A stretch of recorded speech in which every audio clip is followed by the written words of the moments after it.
The crackle of burgers sizzling on the grill filled the air, but it wasn't loud enough to mask my dad's voice cutting through like a knife. "Yo, Harper," he shouted, his grin hinting at trouble brewing. "You're old enough to chip in for rent or hit the road.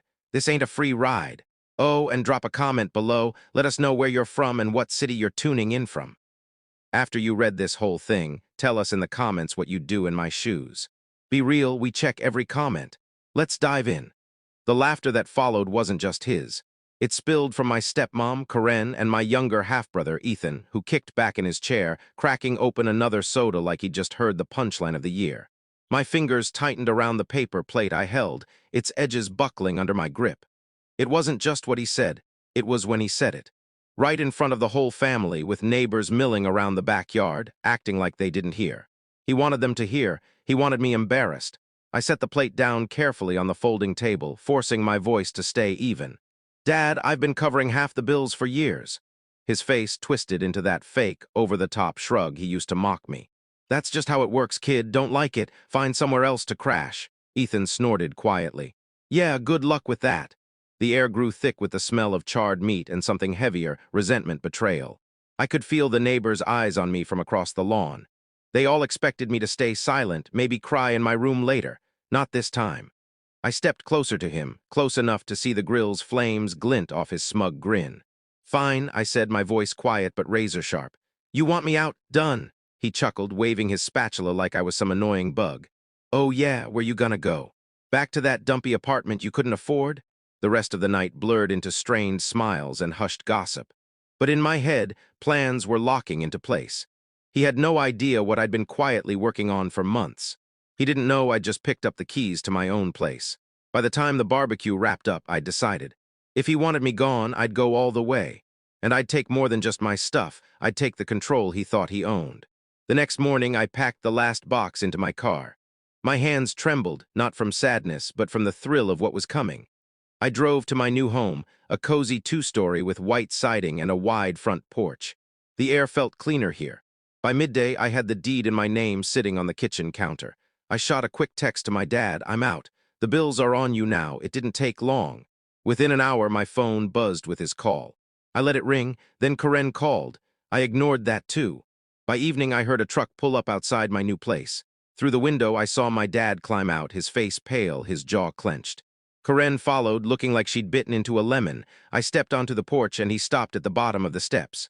"You're not for real," he said, voice low. "Rent Harper." I leaned against the railing, arms crossed. "You said pay rent or leave." I left. "And now I'm done paying your bills too." His face went white. Karen's mouth opened, but nothing came out. Ethan's car was parked behind them, and even he looked rattled. For the first time, I saw the power I'd been handing them all these years, and I was just getting started. When they drove off, I stood on my porch and breathed. Not relief, not yet. It was the first breath in years that didn't feel like I owed someone for it. I didn't waste time. Inside, I grabbed my laptop and started cutting every tie they'd been leeching off. Electric bill gone from my account. Gas canceled. Internet, water, car insurance snipped one by one. With each confirmation email, I felt stronger. An hour later, my phone lit up. "Dad," I let it ring. Karen next. Then Ethan. I didn't pick up once. By late afternoon, the group chat exploded. "Dad, this isn't funny, Harper, the power's out." "Karen, you can't just cut everything off. That's not family." "Ethan, hope you're happy. You screwed up dinner." I typed one reply, "I'm out." "Bills are your problem now. Don't show up uninvited." I thought that'd be it, but then I heard their truck again. Dad stepped out first, face tight. Karen followed, arms crossed. Ethan stayed in the car. Dad stopped at the steps.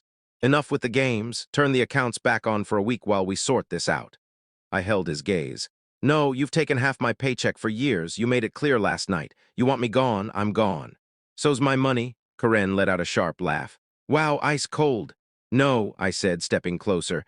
"Cold is mocking your kid in front of the whole block. This is justice." Dad's mouth opened, but nothing came out.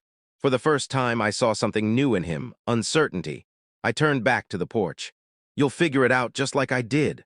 The door clicked shut behind me, and for the first time in years, I held the key. The next morning, I woke to silence, the kind you don't get at Dad's house. No heavy footsteps, no blaring TV, no Karen yelling about a lost grocery list. Just peace. I brewed coffee in my bright little kitchen, steam rising and the sunlight streaming through the window. I almost smiled until my phone started buzzing. Unknown number, call us. Urgent. Dad, the power's off. Food's spoiling. Karen, if you care about family, you'll fix this now. I set the phone down, refusing to let their mess ruin my morning. They were learning what I'd known forever. Bills don't pay themselves. By noon, there was a knock, 3 sharp raps.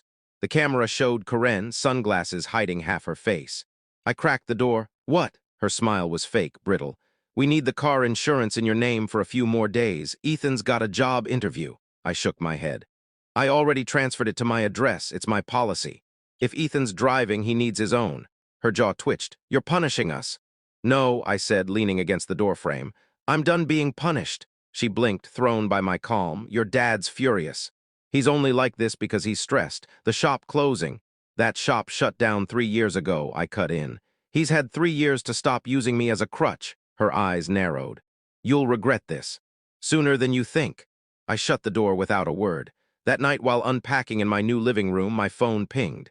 An email from my bank, suspicious login attempt detected. My stomach dropped. I logged in multiple failed password tries, then something worse. A credit card I never opened in my name, tied to an address that wasn't mine. It clicked. My wallet went missing at the old house last year, only to show up days later, untouched. Or so I thought. I printed every email, every statement, and tucked them into a folder labeled limits in bold marker. I wasn't just protecting myself now, I was building evidence. At midnight, Ethan texted, "Think you're too good for us now. Check your mail." I stared at the screen, anger turning cold, calculated. They weren't just losing my money, they were losing control. And the tighter they gripped, the messier this would get. The next 2 days were quiet, too quiet. No calls, no knocks, just snarky texts from Ethan with vague threats. I kept my replies short, always written like my lawyer suggested. Every word, every date, every attempt to drag me back, I saved it all. On the 3rd morning, the silence broke. My phone buzzed as I sipped coffee at my counter. Screenshots from friends and neighbors flooded in. Facebook posts from Karen, dripping with her signature self-pity. Some folks think they can ditch family. After everything we've done, they leave us high and dry. The comments were predictable, sympathy from mutual friends, questions from distant cousins, but no one tagged me. They wanted to paint a villain without naming me. I didn't bite. Instead, I called the utility companies to confirm every account was in their names. I wasn't giving them an inch. By noon, the doorbell rang. The camera showed Dad, hands stuffed in his coat pockets. I opened the door but stayed behind the threshold. What now? His voice was calmer than I expected, but the edge was still there. We've got a problem. The mortgage is due, and without your deposit, not my issue. I cut him off. His eyes narrowed. You think this fancy new place makes you better than us, that you can just watch us sink?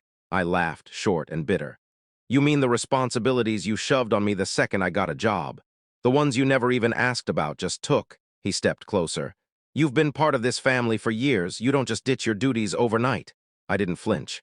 I'm not hiding, Dad. I'm just done being your bank account. His jaw worked like he was swallowing a dozen threats. Then he turned to leave, tossing one last jab.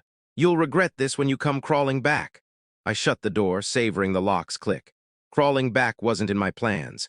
That night, as the air cooled, I saw their world unravel in real time. A neighbor from the old street called, voice hushed. They're out in the driveway, screaming, something about the bank account being overdrawn. Karen's yelling she can't buy food, and your dad keeps blaming her. I thanked them, hung up, and sat still. They were feeling it now, the weight I'd carried alone for years, crushing them for the first time. The next day, I made it crystal clear this wasn't just about leaving. It was about taking back everything they'd stolen. I went to the bank, met with a manager, and closed the last joint account they could access. When I left, my limits folder felt thicker, heavier, complete. That evening, Karen texted, "You've made your point. We get it. Just help us this month. We'll figure it out after." I didn't respond. 2 hours later, she posted publicly, "Funny how people change when they think they're above you. Life humbles everyone." She wasn't wrong. Life does humble people, and theirs was just beginning. It was a Saturday morning when the perfect chance landed in my inbox. I was drinking coffee, scrolling emails, when one from the mortgage company for Dad's house popped up. Urgent. Past due balance and notice of public auction. I thought it was a glitch. I'd cut all ties to that house weeks ago. But the email listed me as an old emergency contact. The letter was blunt. 2 missed payments, no payment plan, auction in 30 days. I stared at the screen. This was it, proof in black and white that their bravado was crumbling. Once I might have rushed over, drained my savings to bail them out. Now I hit print and slid the paper into my folder. By noon, the pounding started. All three of them on my porch, Dad red-faced, Karen tight-lipped, Ethan smirking like he thought he'd win. I stepped outside, closing the door behind me. Dad didn't hold back. "You saw the notice. We can't lose the house, Harper." "You're fixing this?" I crossed my arms. "No, I'm not." "You're still family," he yelled, loud enough for neighbors to peek over. I didn't lower my voice. "Family doesn't treat you like an ATM. Family doesn't mock you in front of the block. Family doesn't commit fraud in your name and expect you to shrug it off." Karen stepped forward, glancing at the watching neighbors. "Do you have to make a scene?" "Yes," I said, voice flat. "Because you had no issue doing it when it worked for you." Ethan muttered, "Unreal." I turned to him. "Unreal is how long I let this go on." Dad's voice dropped to that low, threatening tone he used to scare me. "Walk away from this and you're nothing to us." I smiled, cold and steady. "Then I'll be nothing to you and everything to myself." I stepped back, pulling the foreclosure notice from my folder and holding it up. "This," I said, my voice slicing through the air, "is what happens when the person you've been draining stops bleeding for you." I let the paper fall to the porch at their feet. The door closed with a solid click. Through the blinds, I watched them stand there, Dad frozen, Karen glancing at the neighbors, Ethan nudging the paper like it might burn him. They left without a word. That evening, I posted a single line on my social media. Sometimes the best thing you can give someone is the chance to stand on their own. Comments poured in, friends asking about my new place, congratulating me, offering support. I didn't name them. I didn't need to. Their downfall wasn't my story to tell anymore. It was theirs to live, and I was finally free to live mine.